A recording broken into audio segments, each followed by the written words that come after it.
everybody. Welcome to Vikings Report Rewind. I'm your humble host, Ted Glover. As always, with me as my co-host on Vikings Report, Drew and Ted, the one, the only Drew Bunning. And to my upper left, I guess it would be, the founder, purveyor, lead blogger of the SB Nation's Minnesota Vikings website, the Daily Norseman, dailynorseman.com, one Mr. Christopher Gates. Vikings lose a heartbreaker in Cincinnati, where they still remain winless since 1992 in overtime, 27-24. I think people are going to be talking about why was Brandon Powell trying to push Nick Mullins 2 plays in a row on 4th and inches. Gentlemen, I would submit that if you can't get 6 inches, hold on. If you can't get if you can't get a that few yards on 3rd and 4th down back-to-back, regardless of who's pushing, you don't deserve to win the game. But I am open to opinions on that one. Somebody talk. Drew, how are you? Chris, talk.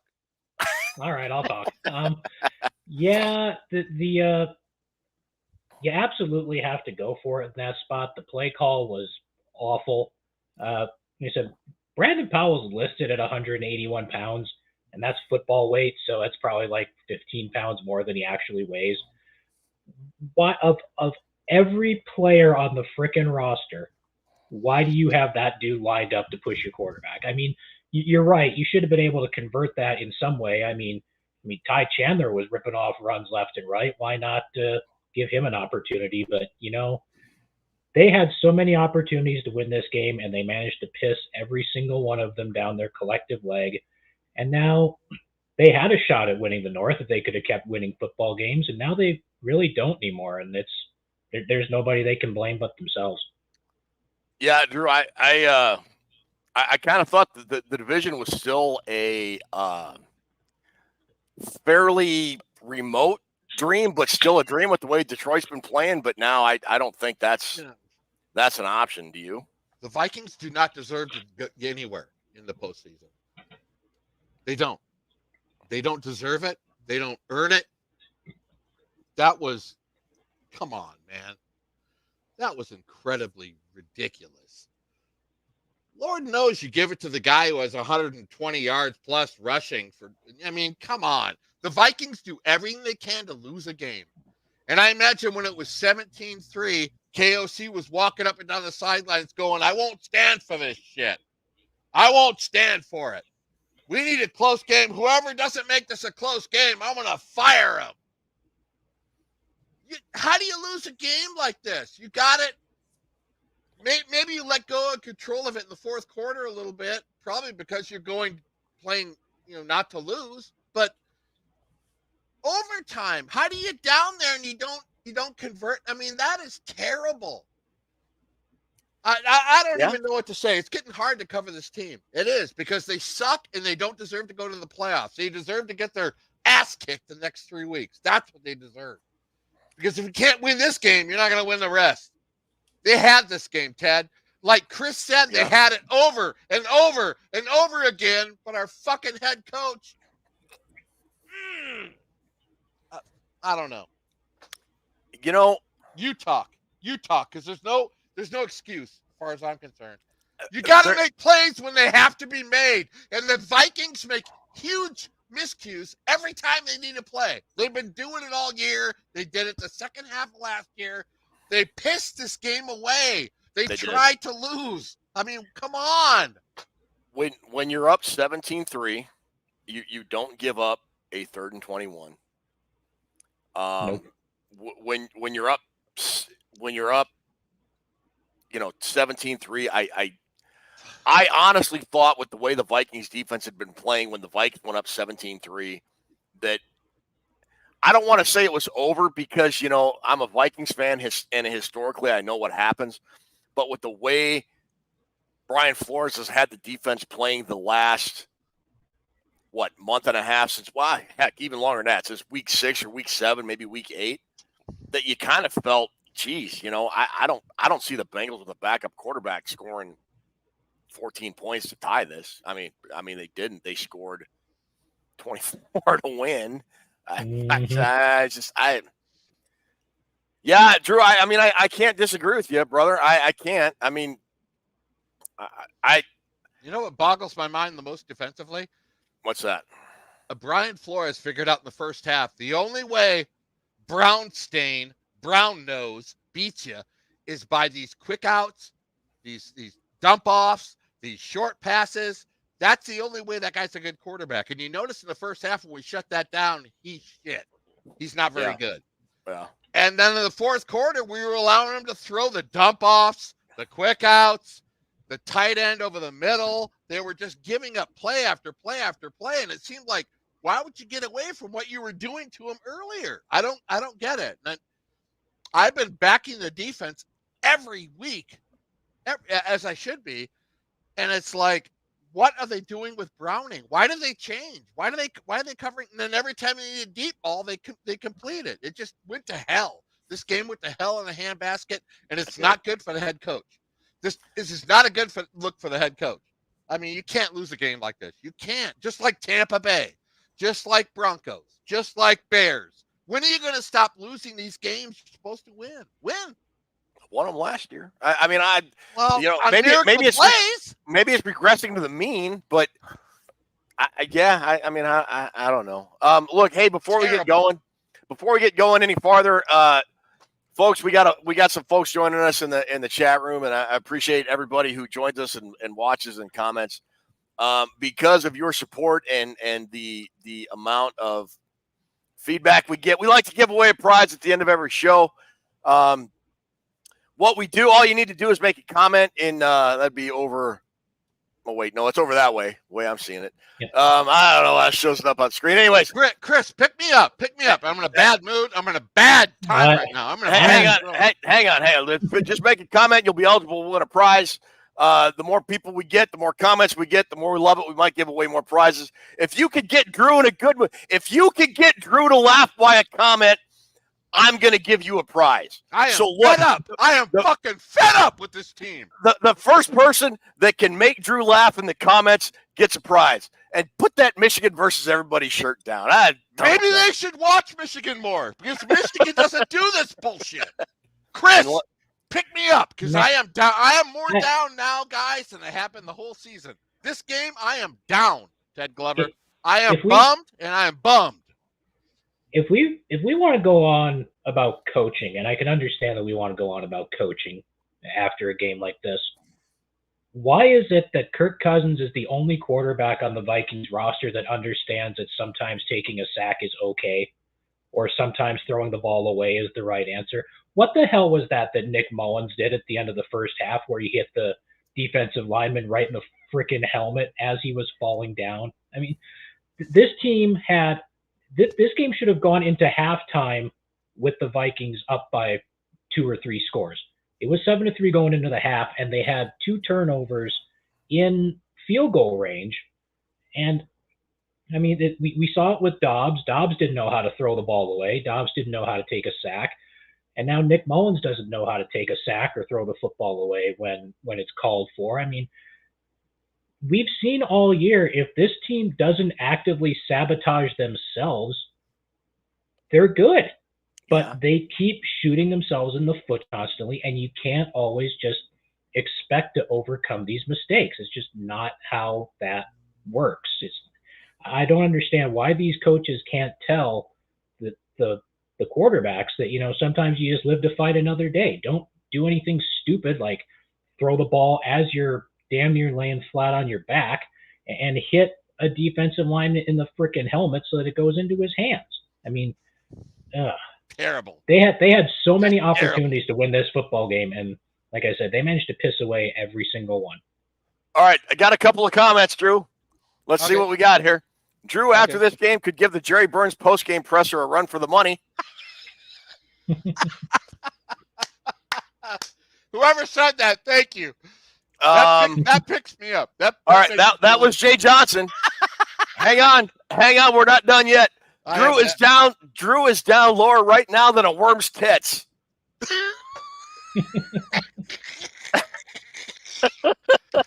I love our fan base, Ted. I do. I love our comments, our chat section. We have great fans. Are both of those prize-worthy, Drew Bunting? Yes. They are. All right. You two have made Drew laugh. So Jay Johnson and Spencer Stewart. Get a hold of Ruby at Vikings Report, Drew and Ted at gmail.com. Hey, Spencer. How you doing? Spencer, Yeah. He's a good friend. He's a friend of Chucky's behind me. It's got. I don't get it. Chris is right. I don't. Why they do everything they can to lose these games? It seems like. Why can't they just put the team away, Ted? I don't. Lord knows. What did Chandler have today, Chris? You're our stats man. I've got it right here. 23 carries for 132 yards and a score. So out of 2 downs, you can't give him one chance? I mean, come on. They're like, it's like KOC's looking at the chart of how can we best fail? I mean, come on. That guy's got the hot hand, Ted Glover. Hand him the ball. Hand him the ball, Ted Glover. I am not opposed to a quarterback sneak on 4th and less than a yard. I'm really not. Not when you don't get it on 3rd. We need to. I'm still not. I questioned using Brandon Powell as your guy that's going to push Mullins across the line of scrimmage. I mean, I'm bigger than Brandon Powell. They had him listed at 5'8", 185. Dude, I'm 5'8" and 220 for God's sakes. I mean, I don't know. I think, or give the ball to CJ Ham, or have CJ Ham as your guy pushing Mullins across the line of scrimmage. I don't know. Josh Oliver weighs 260 pounds. Why do you not have that guy back there pushing people around? Yeah. I mean, the dude is a monster. He should, if you're going to be pushing dudes on a quarterback sneak, it should be someone like, hell, find an extra offensive lineman, stand them back behind Nick Mullins, let them push. I mean, I don't know if there's. I'm going to look at the Vikings roster. I don't know if there's a smaller guy on the roster than. Okay, the only guys on the Vikings roster that are smaller than Brandon Powell, as far as their listed weight goes, are Jordan Addison and Mekhi Blackman. And I wouldn't have either of those guys pushing Nick Mullins either. I mean, what the hell? And you tried it once and you didn't get it. Why? No comprende. I don't get it. No. Dumb. Jay Johnson says Mullet's pocket presence is about like a teenager playing pocket pool. He can't get his hands off his head. That's pretty funny, actually. I would give him a prize. I'd give him another one. Ted, give me your thoughts on this thing. Tell me what the hell I'm looking at here. Tell me. You're looking at a team that terrible. That has lost their starting quarterback. You're looking at a team that's been dealing with injuries. When Kirk Cousins went down, I mean, the Vikings have been playing with house money since week 8. I mean, they were 4-4. Should they have won this game? Yes. Should they have won the Bears game? Yes. Should they have won? Who the hell was it they played before that? They lost the Broncos game. They should have won the Broncos game. Yes. But man, and do they win those games with Kirk? Yes, I think they do. I think they win all 3 of those games. But I mean, look, you have a limited team for the most part. Justin Jefferson has been out other than today, and I mean, it was obvious his presence was felt. I don't think this game goes into overtime if Justin Jefferson does not play. I don't think the Vikings even get to overtime. It sucks. I mean, the play calling sucked. Those back-to-back calls in overtime sucked. I get it. But I mean, what are we expecting with a team that's dealing with what they have this year? I'm not trying to make excuses. I'm just saying you don't have your top line guys this late in the year. You just don't. I get that, but it's the Broncos, the Bears, and this game. Is it the talent drop off? Is that the reason you lost these games, or is it coaching? That's my question to you. I would argue that the talent is there to win these last 3 games. I would, I have railed against Alexander Madison being the starting running back since about week 4, I think, week 5. Mm-hmm. I think we saw why, because Ty Chandler has played a hell of a game today. You said he had 131 yards rushing and a touchdown. 132. So why hasn't he been in there, Ted? Well, I don't know. I just everybody said it was because pass blocking, and I can't remember. I don't remember seeing it It's not today pass blocking. where Chandler gave up a huge sack because he missed a block. I didn't see that today. I will say I think it looked like on obvious passing plays C.J. Ham was in, which I mean they could have been doing that since week 5. So yeah, part of it to me is coaching. KOC is just I don't know, man. When we had that first down at the 7-yard line and we handed it to Chandler, they ran for like 25, 30 yards. You guys remember that play? Mhm. Yeah. When they showed the replay, he put a step on the corner. I think it was the corner or the safety.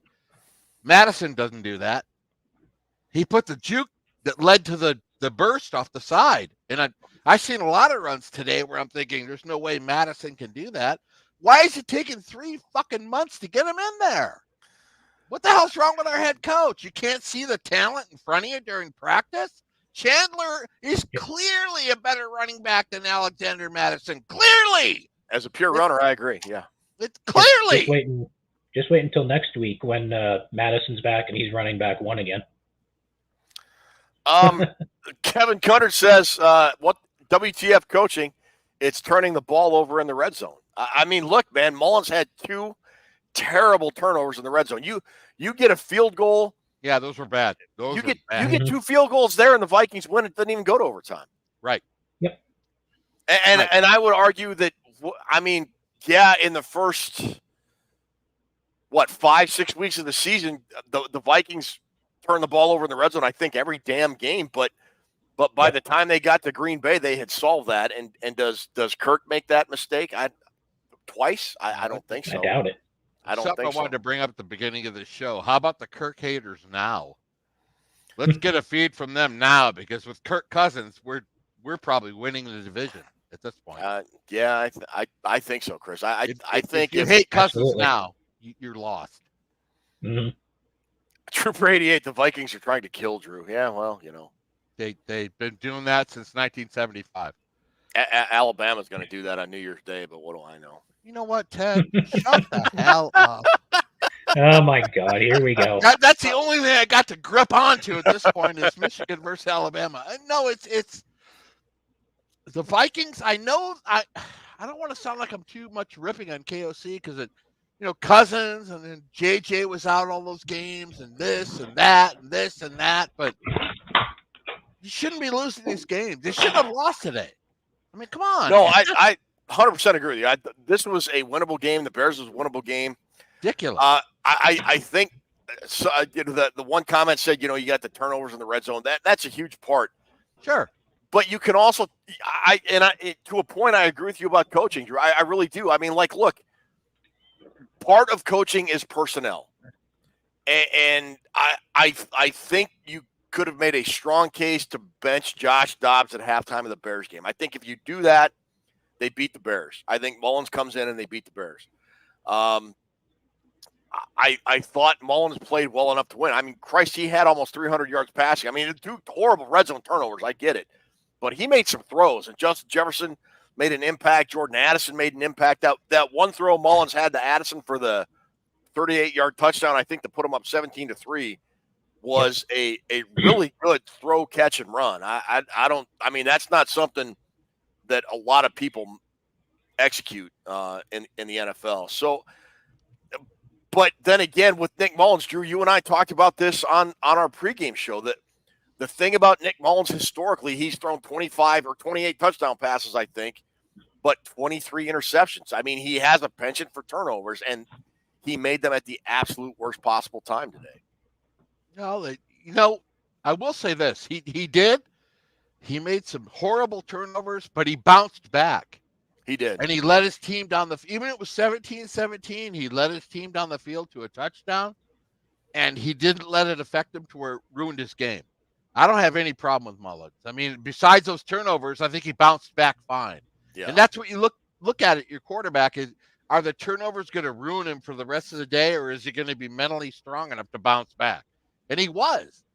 I just don't get how Flores let Browning get into such a. I mean, Browning only beats you with screen passes and passes to the wide receiver on the quick out. That's the only thing he beats you with. Yeah. And they let him just complete pass after pass after pass, and they weren't doing that in the first half. So as much as I backed the defense all year, this loss is on the defense as much as the offense had. Yeah, Corey Doolittle, and kind of that point. Corey Doolittle says, "I don't get how both sides of the ball became so bad with the lead. I don't either.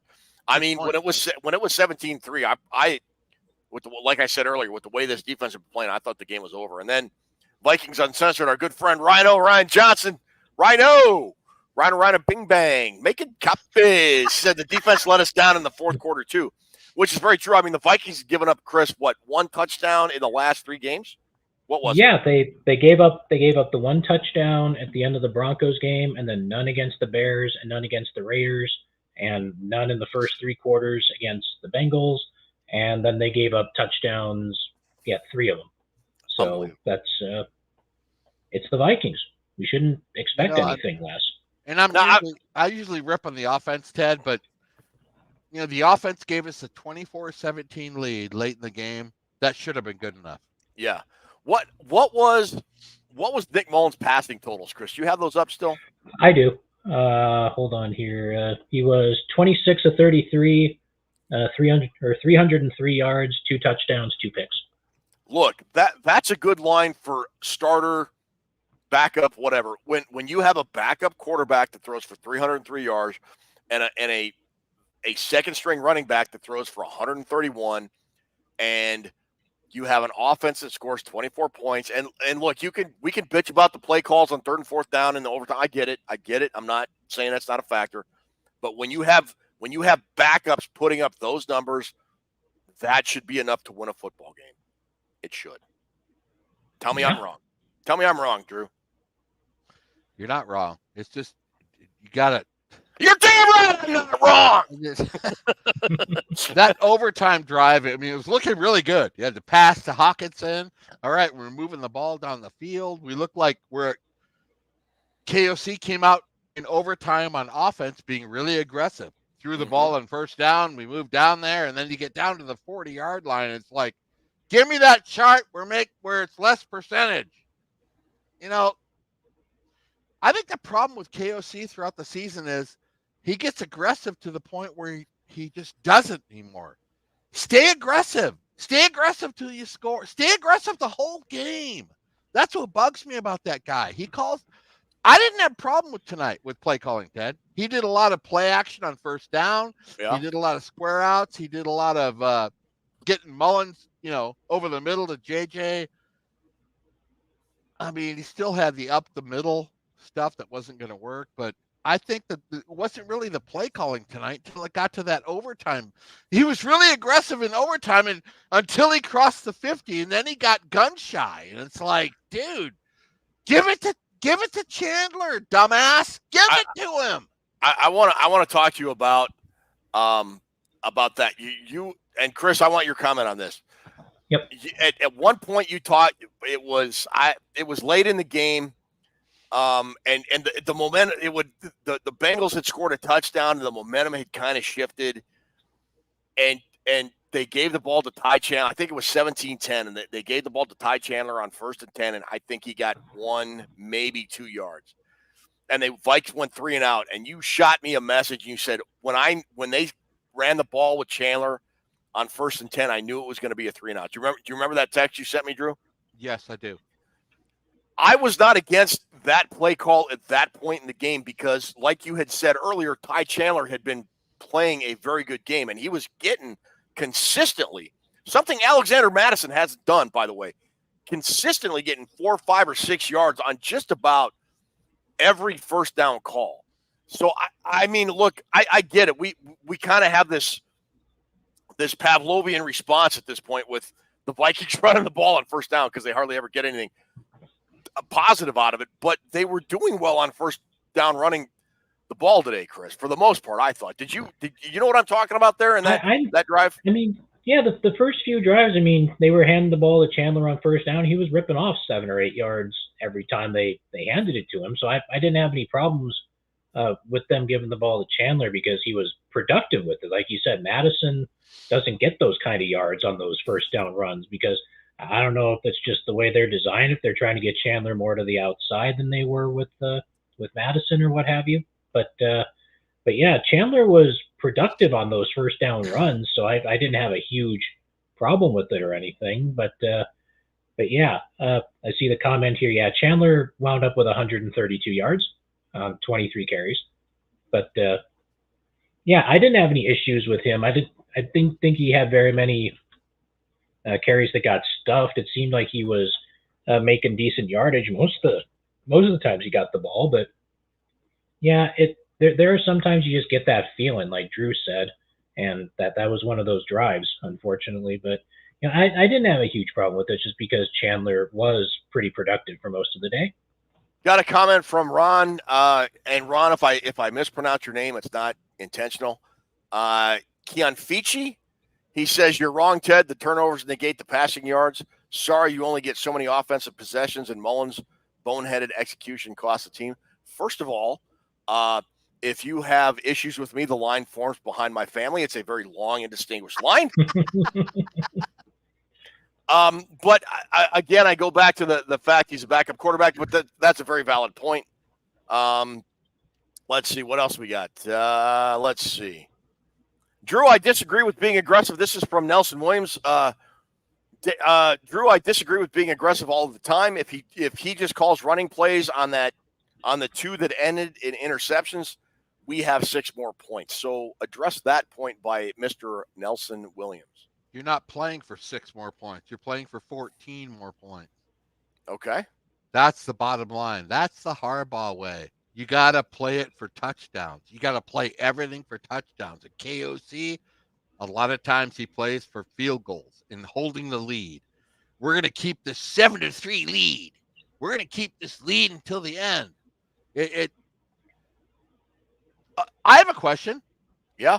You got a guy that went 23 rushes, right, Chris, for 132 yards. 132. Yep.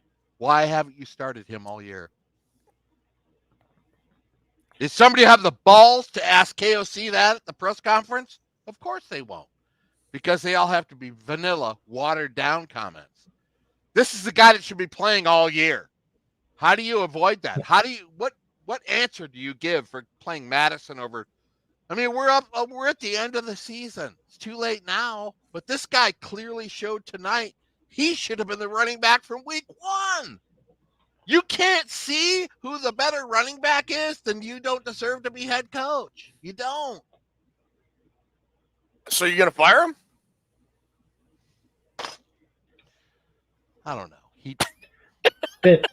I think Kyle's been a good head coach, but I do not think he's aggressive enough. I do not think he's stand on the throat. I do not think he's kick them while they're down. I do not think he's like that.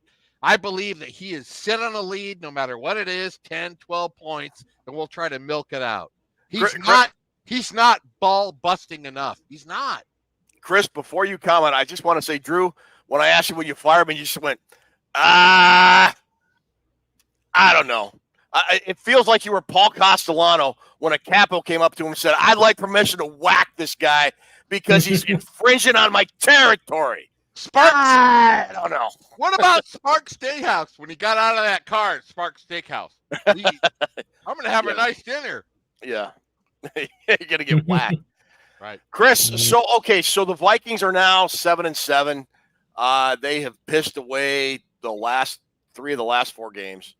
They sure have. Do we have an updated playoff picture, and does it even matter at this point? I mean, the Vikings are still in the playoff picture. I mean, all the teams that are last week there were a bunch of teams that were 6-6, and the Vikings were the only ones that won. So they bumped up into the 6th spot. And I think all the teams that are behind, I think they're still probably in the 6th spot right now. Even if the teams that are behind them win, I think they're still going to be in that spot because I'm pretty sure they have tiebreakers over all the other teams that are in that same sort of area. They've got the tiebreaker over Green Bay, over New Orleans, over Atlanta, whoever else is back there, I think. But they're still going to be in the playoff picture. They still have a shot to kind of control their own destiny in the postseason or into the postseason, but they could have made things so much easier on themselves the last few weeks, and they just haven't because this is the Vikings, and we don't do anything easy with this team like ever. But yeah, they're still in the playoff picture, and they still have a decent shot to get into the postseason. But if this is what you're going to do in the postseason, I mean, I don't know who the hell. I mean, we've got like 8 different quarterbacks now, or whatever the hell. I mean, we're not bringing Kirk Cousins back, obviously. I don't know what we're going to do at quarterback, and at this point, it's not going to matter that much because we see the same dumb mistakes. We see not throwing the ball away. We see not taking sacks, and there's at this point of the season, you're not going to fix it. It is what it is. Drew, Chris, before you get going, we got 230 people in the chat room right now. Folks, thanks so much for joining us. We're going to give away a prize at the end of the show. All you need to do is make a comment, and you'll be entered to win. Ruby, she told me her mic is not working, but at the end of the show, we'll bring up the Toons' Wheel of Destiny. We'll spin to see who gets a prize, and we'll go from there. And then, real quick, Jared Russell just gave us $5, so we want to thank Jared for that. He says, "I'm sick of people saying higher floors as a coach when our defense allowed 3 TDs to lose that game.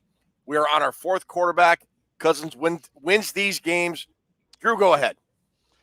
I don't see how it's tough. There's a lot of angles to look at with this Vikings team. I want to still talk about the Chandler Madison thing. I mean, isn't that a coaching thing? Shouldn't you have been playing him since week 1? And what happens if Chandler is the running back since week 1 or 2 or 4? Does that make a difference in all these games? Why was he sticking with Madison when it's clear that Chandler's the better running back? He's a better running back. If you don't see that, to my eyes, that's a concern with the head coach. Well, to that comment, LV Business Dev just said KOC speaking with media saying he loves how Ty Chandler is growing, but completely skirted the answer of why Ty didn't get the carry to pick up that first down instead of a QB sneak. I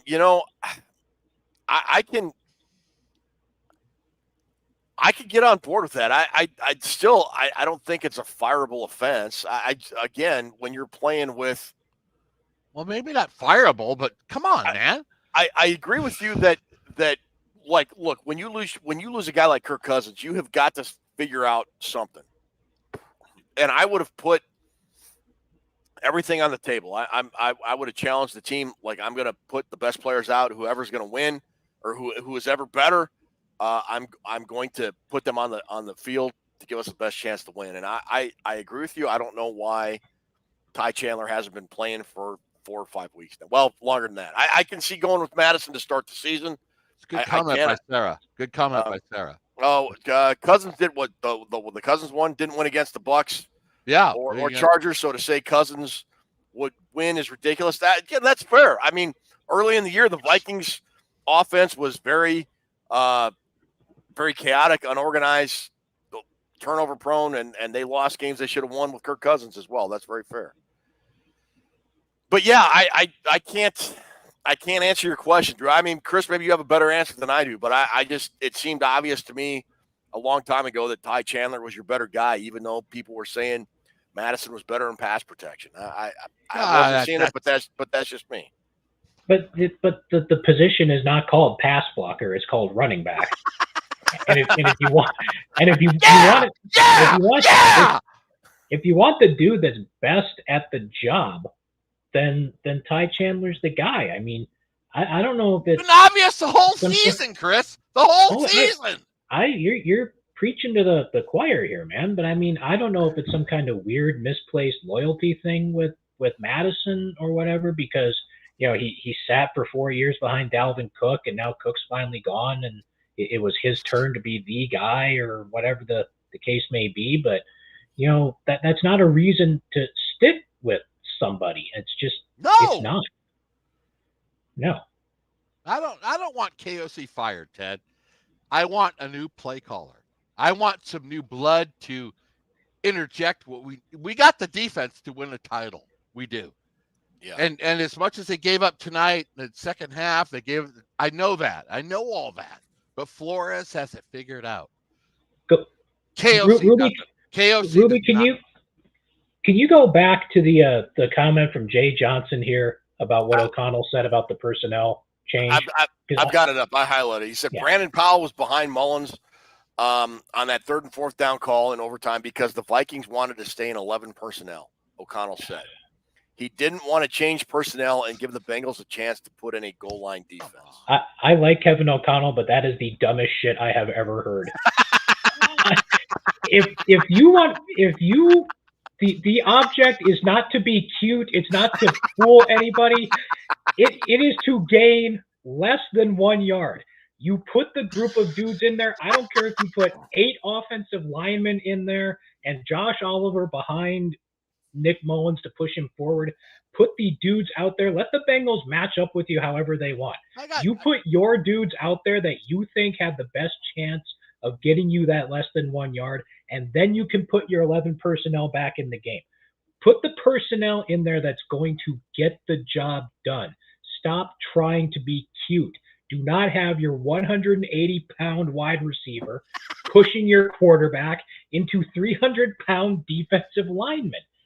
I don't care what personnel you want to be in. Get in the I have a simple question. I want to show it to Ted and Chris. I want you to answer this. From week 1 against Tampa Bay, has anything changed the whole season? Have we learned from our mistakes the whole season? That's what I want you guys to answer. That is how you look at a head coach. Have you learned from your mistakes, or are you continuing to do the same thing? You answer me. I think they have. I just don't think they're consistently efficient. I mean, what was the problem in week 1? It was bad defense and turnovers. Yeah. For a while today, again, it was bad defense and turnovers. But between week 1 and today, the defense improved dramatically. They dropped the amount of turnovers they were committing. It was this team beating themselves the first 6 weeks of the year. They figured a lot of that crap out and started winning games. And now that you have a bunch of injuries and guys not playing that normally do, I feel you're dealing with that again, Chris. I don't know. That's just me. No, that's a good point. Yeah, the turnovers have been back. I mean, they mitigated some of the turnovers during that middle stretch where they were actually generating turnovers of their own.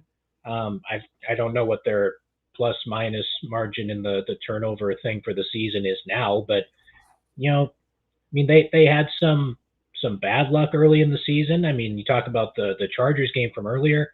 The Vikings had an opportunity to win that, and Cousins hit T.J. Hawkinson in the hands at the goal line, and the ball wound up in the hands of a Chargers defensive player. I mean, there's not much you can do about that. I mean, I think they've learned from some of this stuff, but they had one quarterback on the roster that could overcome a lot of this stuff, and we're not going to see him again until next year at the earliest.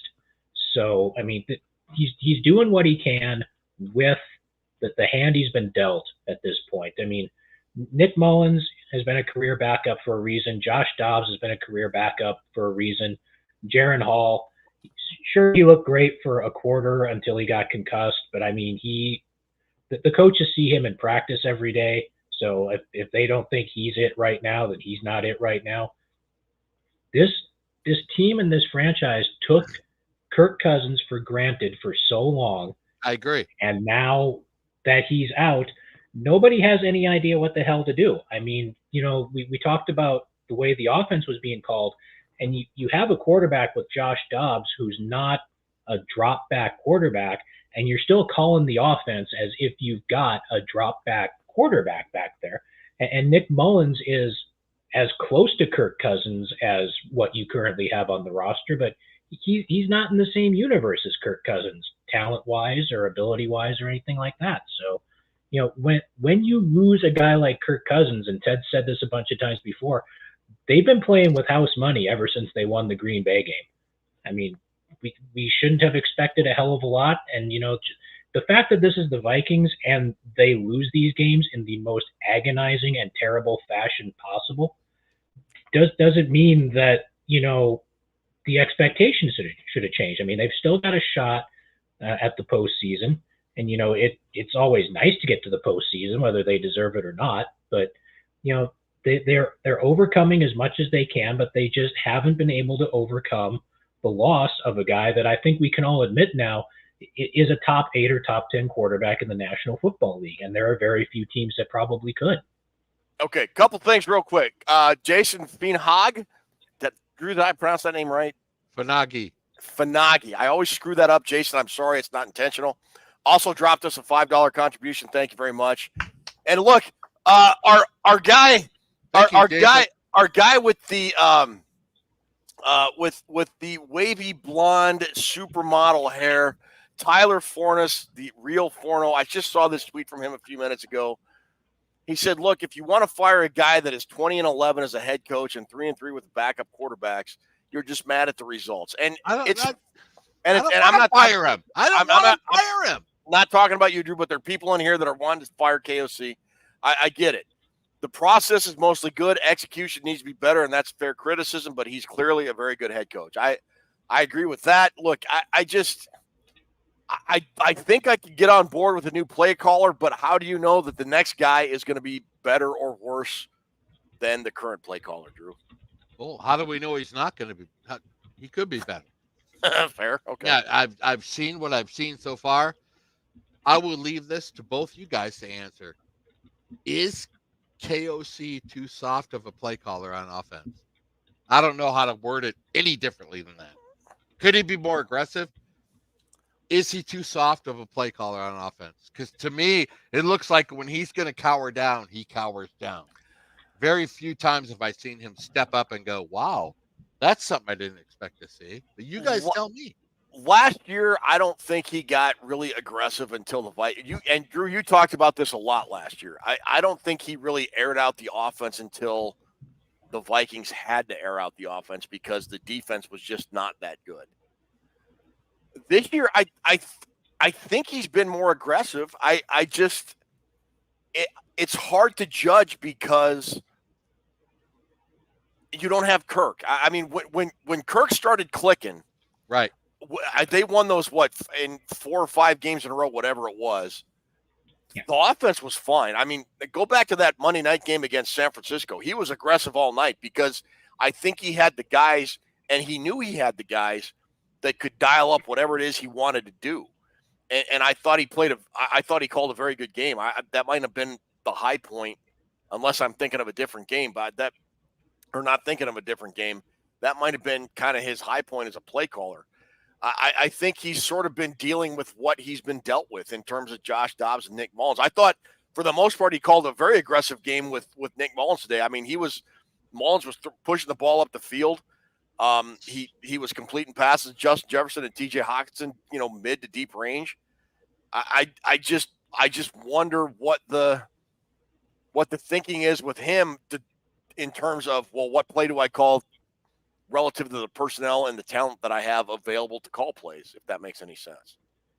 No, it does. I mean, you can do things with Kirk Cousins that you can't do with the other quarterbacks on the roster. I mean, we talked in the past, Kirk isn't as mobile as Dobbs or Hall or whatever. So there's different parts of the playbook that are open with those guys at quarterback than what you would have with Cousins. But I'm pretty sure that at the time Kirk Cousins got hurt, he was leading the National Football League in both passing yardage and touchdown passes.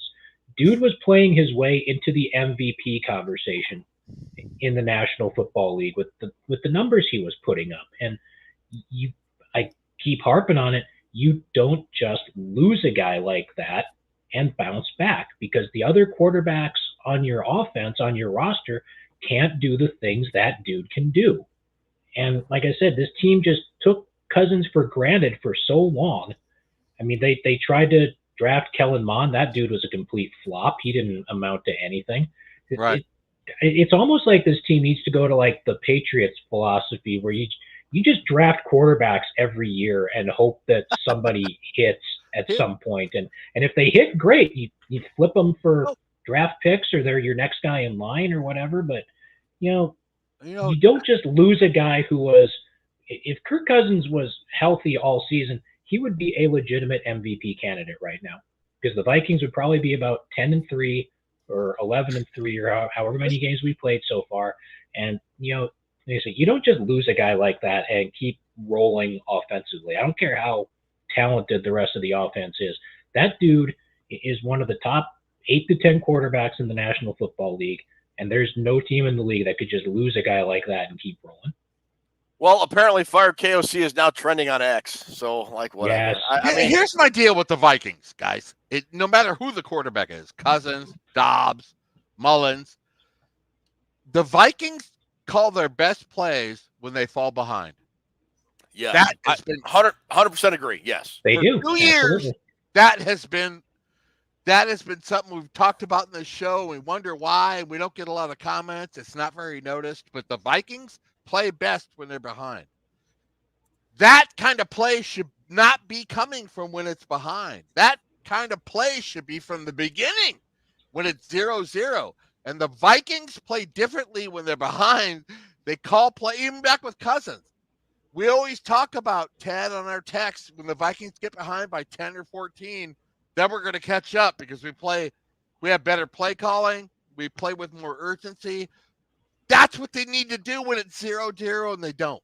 They don't play that way. They don't play the same when they're 0-0 or ahead than they do when they're behind. They don't. And that's a head coach thinking, I want to protect the lead. I want to sit on this lead. But they've done it for the last 2 years, and that's why we have so many one-score games, because the Vikings only play their most attacking offense when they're behind. They do. The Vikings attack when they're behind, but we talk about it all the time. The Vikings need to attack the whole time. And I don't get that offensive outlook. I don't get that strategy. I don't get that philosophy. I don't. But the Vikings don't play the same when they're behind as they do when they're ahead. They don't. And that's a problem with me. And I understand what you're saying, Drew, and I've seen a couple comments in here. Yeah, the game today was winnable. The Bears game was winnable. The Broncos game was winnable. The Chargers game was winnable. All these different games that were winnable for the Vikings, even after Kirk Cousins got hurt or whatever. But I mean, Kevin O'Connell is not saying to Josh Dobbs, okay, if you get some pressure at quarterback, run around for a few minutes and then just huck one up off your back foot and hope that somebody is waiting somewhere down the field to haul it in. Or he's not telling Nick Mullins, okay, if you're getting dragged to the ground, try to throw it away and bounce it off some dude's helmet so that he can make an interception or whatever. Kirk Cousins doesn't make those plays. Kirk Cousins has enough talent, discipline, whatever you want to call it, to not make those plays. And Kevin O'Connell understands that. Kevin O'Connell realizes that. And you can't alter the offense, completely. I understand that. But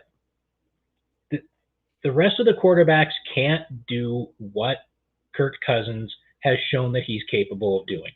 And I know these games are winnable with these guys, and they probably would have won these games with Kirk Cousins, but the kinds of mistakes that Dobbs and O'Connell were making, or Dobbs and Mullins were making, those aren't Kevin O'Connell mistakes. Those are Josh Dobbs and Nick Mullins mistakes that, frankly, I don't think Kirk Cousins makes.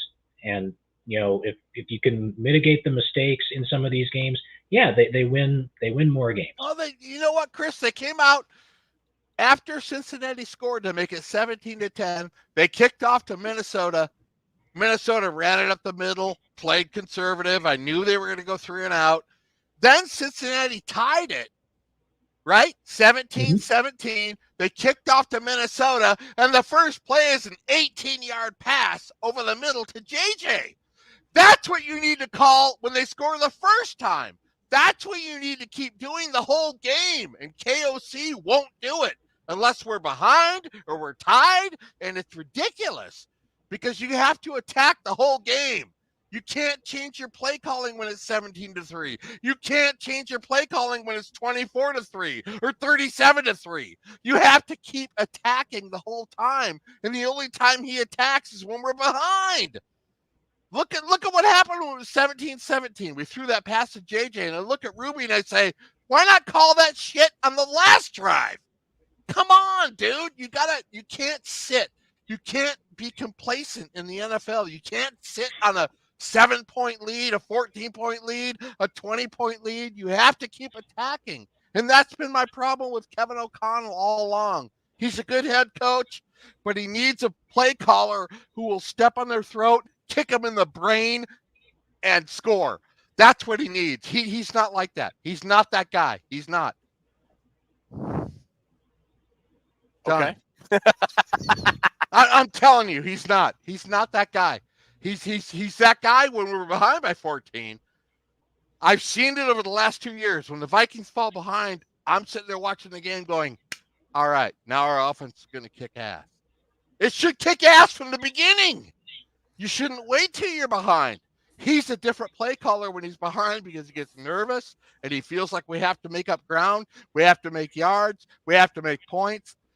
The fact that he can't do that when it's 0-0 or we're ahead 17-3 is a big problem. And I'm not saying he was the problem tonight. The defense had some problems, but Kevin O'Connell needs to hire a play caller that will step on your throat and grind your brains out through. He needs to. So who all right. So who would you have call plays for the Vikings then, Drew? Me. Have me call plays. I'll get you a Super Bowl, baby. All right, with that, Ruby, are you ready to spin the wheel? Sorry, I don't Because we have got off the. But while she's pulling up the wheel, Chris, is that looks like an NFL Jam shirt? Is that Dante Culpepper and no, I want some feedback from what I just said. I want some feedback from what I just said. Because if I'm crazy, tell me if I'm crazy. I mean, look, they're legit criticisms, but I mean, what are you gonna? I mean, but we've talked about it all season. There's 3 games left in the season. What are you going to change now? I mean, I don't know if you're focusing on next season exclusively, but I mean, from what it sounds like, we don't know if Wes Phillips is going to be coaching this team next week or whatever because they're still torqued off at him because of what happened with his arrest before the Raiders game. I mean, he's kind of like, I don't know if he's being disciplined or what the hell the deal is, but I mean, you're not going to change anything the last 3 weeks of the season. You're not going to bring anybody in here or whatever that's going to do something drastically different. Next season, it's definitely something I think they should look into, but I mean, just call plays like right 10 now. points behind. Just call plays the same the whole game. Attack. You need the hypnotist from Office Space to make him think he's losing all the time. It'd be awesome. But yeah. Earlier though, when we were talking about that run on first down, when you said, "Hey, they're going 3 and out," you agreed with me that wasn't a bad play call though, because Ty Chandler had been running the ball well all day. Sure, but the Bengals knew we were going to run it there. They knew they were 100% sure we were going to run it there because we're kind of in that milk mode. We're kind of in that milking the game clock. Maybe we can get 9 yards on first down. I feel like the way the momentum was swinging towards the game, Ted, I feel like we should have came out passing to let them know you don't have the momentum. You don't have shit. We're going to get a first down. We're going to get a 12-yard pass to JJ on first down. We're going to show you that you don't have the momentum. Chop the momentum. End the momentum. But instead, they run it up the middle, get 2 yards, and all of a sudden, the momentum is growing. Yeah, with okay. the crowd, with the team. You can't let them get that. The momentum is huge in football. You can't let the other team get the momentum. You have That's fair. Okay. Maybe that's me looking back at the 70s Vikings because they never let the other team get the momentum. They would bounce back with a 30-yard pass to Sammy White or I don't know. It's just like they got the momentum. They've scored. The fans are in it. The players are in it. And then that is not the time to run it up the middle. It's not. So it's a time to bounce back with a pass to the outside. Couple really good comments here before we go to the wheel. Jared Brussel says we tried to attack and Mullins threw 2 picks. Not really though. He ran between the 20s, he ran the offense fine. And then Sarah Zhang says if we come out passing and we go 3 and out, y'all be bitching too, which we absolutely would. So, well, at least passing has a chance to get the first down rather than running it in the gut, getting nothing. All right, if that it is what it is. So let's go ahead and pull up the wheel, Ruby, and we'll spin the wheel and find out who our winner is, and we'll call it a night.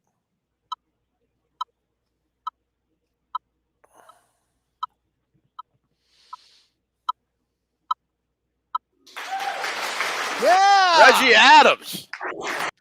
Nice. Reggie, you know the deal. Get a hold of Ruby at Vikings Report through and Ted at gmail.com. Go ahead. She'll send you a link to the prize vault to pick out your prize. All right. Vikings fall to 7-7. I think they're still in the playoffs as far as we know, and we'll figure it out when the rest of the games are played out this weekend. But Chris, give us your final thoughts before we get out of here. Yeah, once again, it wouldn't be the Minnesota Vikings if they didn't make things twice as difficult on themselves as they absolutely need to be. I mean, we should be talking about 10-4 football team, not 7-7, but we're not. So, there's 3 more games left in the season. They're all games against NFC North opponents. I don't know if we can catch Detroit, but we can make them sweat a little maybe if we can pull out a win on Sunday. I mean, they haven't looked great lately or anything like that, but it is what it is. We'll get through the rest of the season and figure out what to do from there. Drew? I don't want to seem like a downer. Do I seem like a downer, Ted? I've been bleeding purple since 1970, back with Matt Blair and all that stuff that happened in 75 and 78 and 82. I love the Vikings, and I'm going to root them all the way to the end here this season. I guess this was an episode where I'm just fed up. I'm fed up with seeing the same shit happening week after week. And I think the Vikings are a lot better than what they show. They're a lot better than what they show. And I know they're down a quarterback and yada yada yada, but it doesn't matter. You gotta compensate for what you got.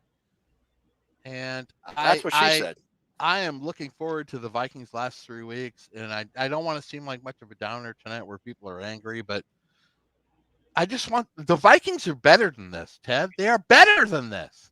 They should have won this game. They should have won the Chicago game. They're better. They're a better team. It's just that they do something with a miscue that just kills them every week. And it's like, that frustrates me. But I bleed purple. I will be on with the next 3 weeks are all divisional games. Am I right? Yeah. We got 3 Defend the North contests coming up. Detroit, Green Bay, and Detroit. I'm looking forward to winning all those games. So go Vikings. All right, so we have now all become big Denver Broncos fans. As much as I hate to say it, they play the Lions Sunday night, tomorrow night. Butthole Lips and Kiara's husband. What? Go Broncos. Butthole Lips, Sean Payton, and Kiara's husband. Russell Wilson, whatever the hell dude's name is. Yeah. So if they lose, like the Vikings still could win the division. We'll see. Look, it's been a frustrating season. I get it. Been a lot of turnovers, been a lot of injuries. Vikings are still in the thick of the playoffs, though. We'll see what. Oh yeah, that's right. Sarah says the Lions play tonight. My bad. Not tomorrow night. They play tonight. So, anyways, go Broncos. Let's see what happens. I'm still behind Kevin O'Connell and this team, regardless of the injuries. For Drew, for Chris, for Ruby. We will see you guys next week with our preview for the Lions game, and we'll try to do better the next time. See ya. So,